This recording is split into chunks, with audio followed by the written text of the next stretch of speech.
الحمدللہ وحدہ والصلاة والسلام علی من لا نبی بعد اما بعد۔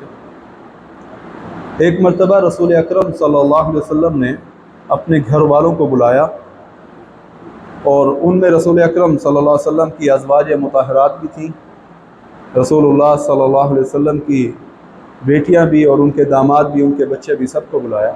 کہا تمہیں ایک وظیفہ دینے والا ہوں، جب بھی زندگی میں تمہیں کوئی غم ہو، کوئی نقصان ہو یا کوئی صدمہ پہنچے تو اس وظیفے کو اپنی زندگی کا حصہ بنا لیں۔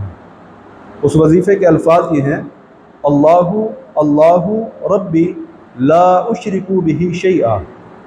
یہ وظیفہ اتنا اہم ہے کہ جو بھی اس کو پڑھتا ہے اللہ تبارک و تعالیٰ اس کا غم دور کر دیتے ہیں، اس کا صدمہ کم کر دیتے ہیں۔ اس وظیفے کی اتنی اہمیت کیوں ہے؟ اس کی وجہ یہ ہے کہ عرب کا معاشرہ وہ بیسیکلی بت پرست تھا۔ وہ جب بھی انہیں کوئی مصیبت آتی وہ اپنے بتوں کو پکارتے، یا ان کے دور میں جو بھی نیک لوگ مشہور ہوتے تھے اور وہ فوت ہو چکے ہوتے تھے انہیں پکارتے تھے۔ تو ظاہری بات ہے یہ اللہ کے سوا کسی اور کو اپنی تکلیف میں، اپنی درد میں پکارنا تو یہ شرک ہے۔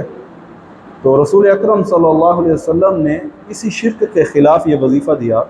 اس کا ترجمہ یہ ہے: اللہ اللہ ربی، اللہ اللہ ہی میرا رب ہے، لا اشرک بہ شیئا، اس کے ساتھ میں کسی کو شریک نہیں کرتا۔ اور یہ پڑھنا کتنی مرتبہ ہے؟ ایک اور حدیث کی کتاب میں آیا ہے، رسول اکرم صلی اللہ علیہ وسلم نے فرمایا اس وظیفے کو 7 مرتبہ پڑھنا ہے۔ فَلْيَقُلْ 7 مرات، حدیث کے لفظ ہیں۔ یہ حدیث آئی ہے سنن نسائی الکبریٰ میں، اور جہاں پر یہ دوسری حدیث آئی ہے کہ اس وظیفے کو 7 مرتبہ پڑھنا ہے، وہیں پر اسی کے ساتھ اس کی مزید فضیلت بھی بتائی گئی ہے۔ پچھلی حدیث میں تو یہ تھا کہ اگر آپ کو غم آ جائے، اگر آپ کو کوئی صدمہ پہنچے، کوئی پریشانی ہو تب پڑھنا ہے۔ اس حدیث میں جہاں پہ 7 مرتبہ کا لفظ استعمال ہوا، وہاں پر یہ بھی بتایا گیا کہ اللہ ایک تو غم دور کر دیتا ہے، اور دوسرا کام اللہ تعالیٰ یہ عطا کرتا ہے کہ اللہ اس کے ذریعے سے رحمتوں کا اور برکتوں کا نزول کرتا ہے۔